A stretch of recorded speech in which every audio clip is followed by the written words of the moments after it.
Всем привет, друзья! А у нас снова небольшая распаковка с Вайлдберрис из Озона.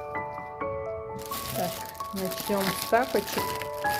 Заказала разные. И пока вот эти две пары.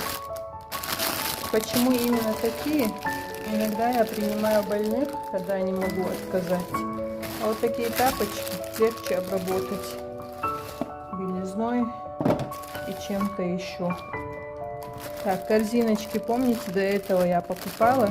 Я сразу заказала 2 упаковки, потому что в отзывах писали, что они приходят сломанные. Но цадик, все пришло целое. Здесь у нас, как всегда, крема.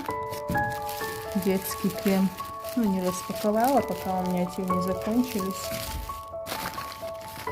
И тут 3 таких детских крема маленьких с пантенолом.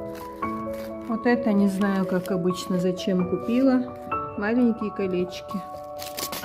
Себе или на подарочек. Должно быть, по-моему, 15 штук.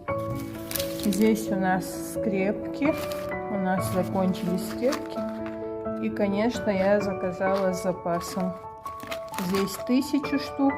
Обычные серые металлические. А здесь разноцветные 500 штук. Все целое. Все в порядке.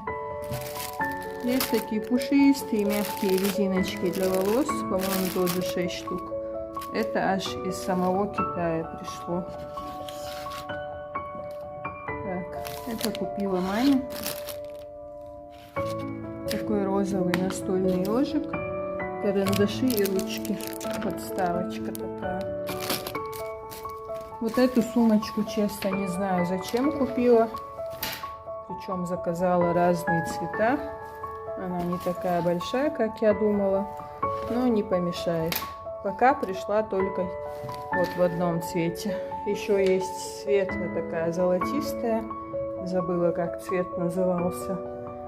И заказала еще бордовую для своей подружки и для мамы. Хотя, главное, никуда не хожу. Заказывать люблю. Сейчас я еще мало заказываю. В начале, где-то вот в прошлом году, когда я впервые начала заказывать на Вайлдберрис, увлеклась и заказывала просто много всего нужного и ненужного. А сейчас стараюсь по чуть-чуть. Ну, по чуть-чуть, сами видите. В общем, всем хорошего дня, друзья. Отличного вам настроения, пусть все беды, проблемы, все плохое закончится. Всем пока-пока.